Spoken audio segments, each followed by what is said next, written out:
C'est plus écolo que l'avion, c'est moins cher qu'un billet de TGV, mais c'est surtout beaucoup plus confortable que le bus. Donc le train de nuit, on dit oui, oui et encore oui.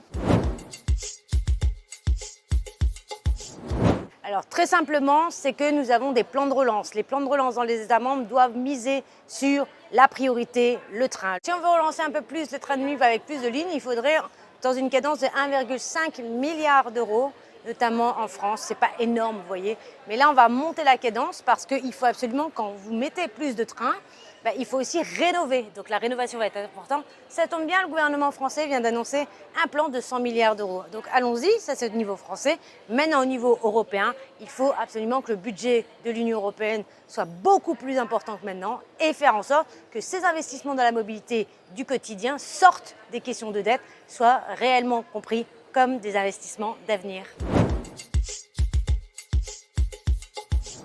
On est dans une urgence aujourd'hui, on parle de la COP28, nous devons maintenir notre planète à 1,5 voire 2 degrés. Pourtant, tous les scénarios nous montrent qu'aujourd'hui, on va arriver vers 4 degrés. Donc l'emballement va être très fort. Et un des secteurs les plus émetteurs de gaz à effet de serre, c'est la question des transports.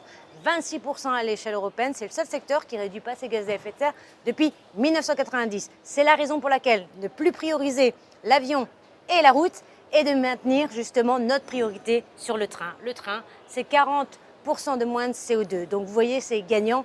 Et c'est la raison pour laquelle, dans le Green Deal, on ne peut pas juste dire que l'Union européenne doit réduire ses gaz à effet de serre de moins 55% d'ici 2030 si elle n'investit pas sur le plus beau moyen de transport, justement, qui n'est pas trop émetteur de gaz à effet de serre, c'est bien sûr le train.